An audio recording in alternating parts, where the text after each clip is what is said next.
Hi everybody, I'm Jack, and this is Raw Tropical Living. Thanks for joining me today.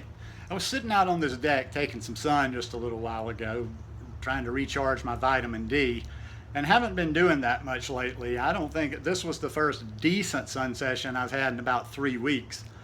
And I was laying there thinking a little bit, listening to a couple of videos, fooling around, and this thought for this video just popped into my mind. People are always, obviously most people that watch, they know I live in the tropics. And people always are saying stuff like, oh, you're lucky with all that fruit and what have you down there. And I do realize that. I'm very lucky to have the abundance of fruit available that I do. I've had mangoes all year long. Mangoes are my favorite. Mangoes are my religion. Mangoes are my God. Everything is about the mango. The mango will come before any other fruit if given a choice. And I've been able to get good mangoes all year round. Now, I moved from one region to another, so I'm not saying but there's generally always mangoes around. They may not be the best of the year, but always mangoes, always papaya, always pineapple, always bananas, and then you fill in with some of the cool exotic stuff like the mame sapotes. Well, I'm already pretty happy with where I am, but my eventual goal destination is about 2-3 hours south of where I used to live at the beach, Playa Jaco, in a little place called, in the little area, the Platanillo Tinamaste area.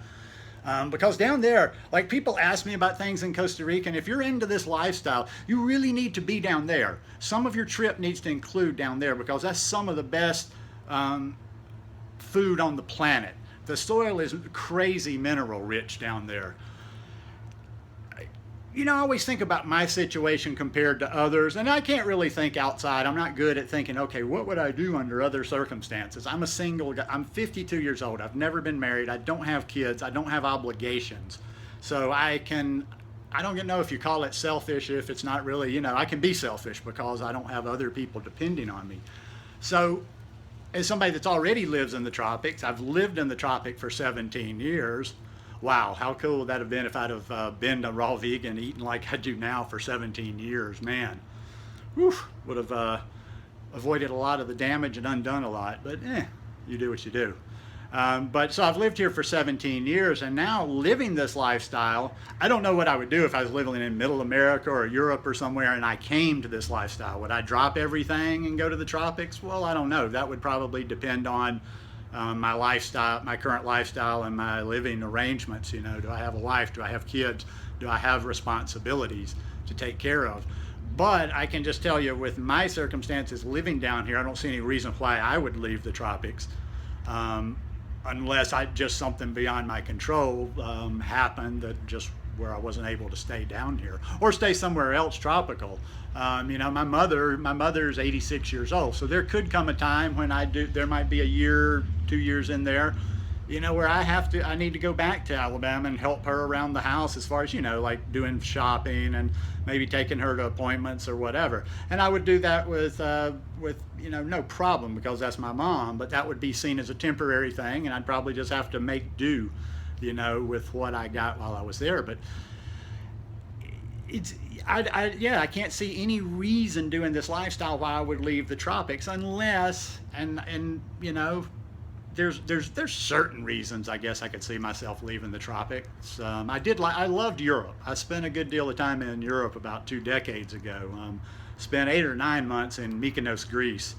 In fact, the last time I went to Greece, I thought I was going to live there. I went there packed to stay, and things didn't work out. So I've always had a fondness in my heart for Greece, and I could really see going back to the islands.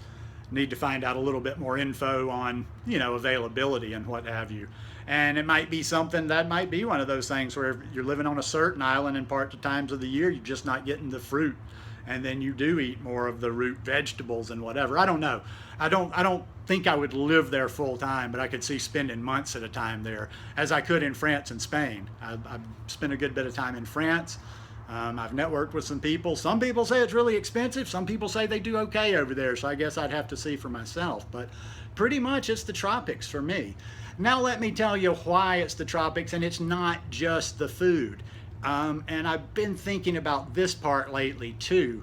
I'm going to the States in less than 2 weeks. I'm shooting this on a Friday. I leave 2 weeks from Wednesday, 2 days ago. So I'm in about 12 days.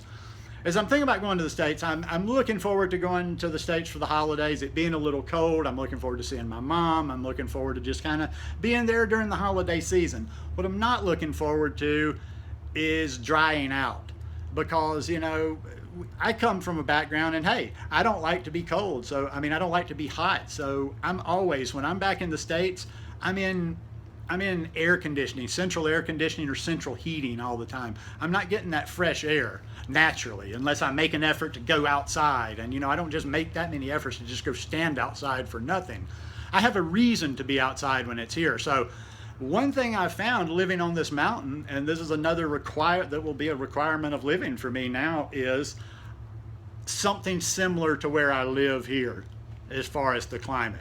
I was talking to the night guard last night, and he said that even when I get back from the States, like, it's going to be colder, like a little bit cold and strong winds in December, possibly January. He said by February, it's going to get hot here too. We will be in summer, but it's not hot like the beach.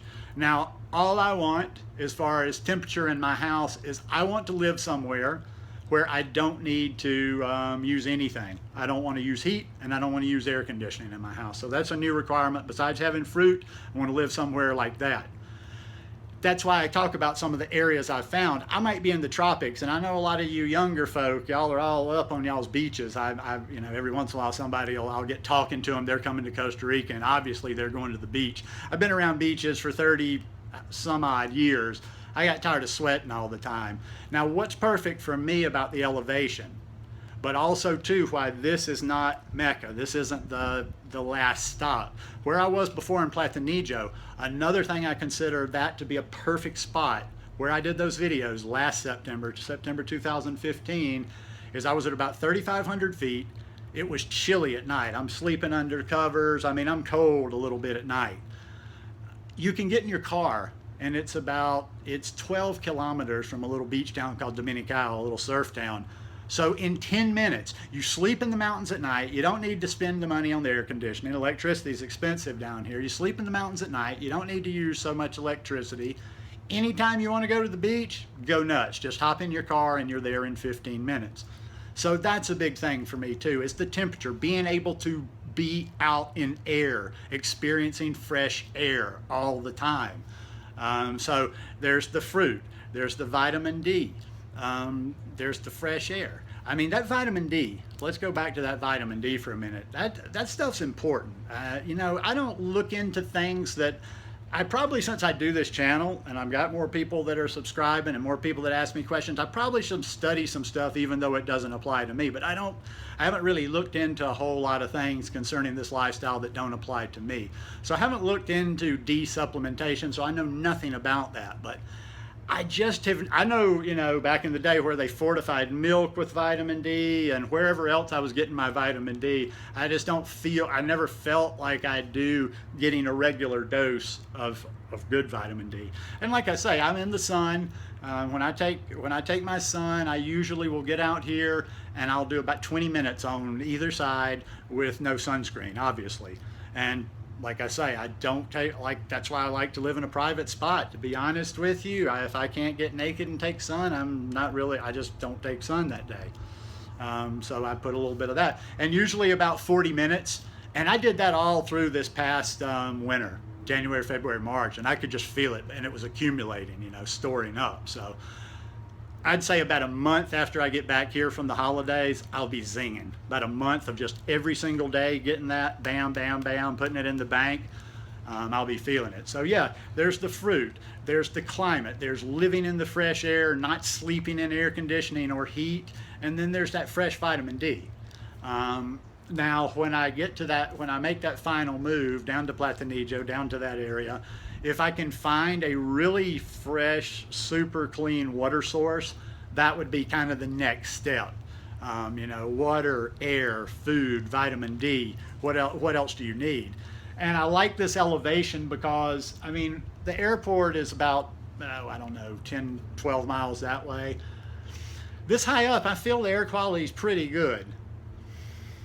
I mean, it's not, maybe not pristine, the best you can get, but I'm pretty far away. I mean, the city's a good 20 or 30 miles, and I think I'm high enough. I'm getting pretty good air. So with the air, the water, the sun, and the fruit, it's just kind of a no-brainer for me. So that's why I'm in the tropics down here, because it just brings the whole lifestyle together. And you know, I'm about to do another sunbathing vitamin D video, but I'll probably wait for that one after I come back from the holidays. And I'm going to get a little deeper into this vitamin D, because if you know, I don't understand all of it. I read it all the time, but the vitamin D is it just brings it all together. The calcium, the food, the everything.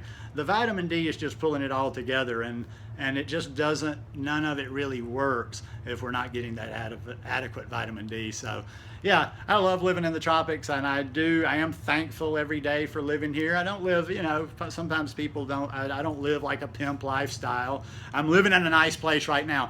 Biggest place I've ever lived for 17 years almost. Well, I did have an old house at the beach, which I had roommates, but most of the times I've lived in little cabinas and little places.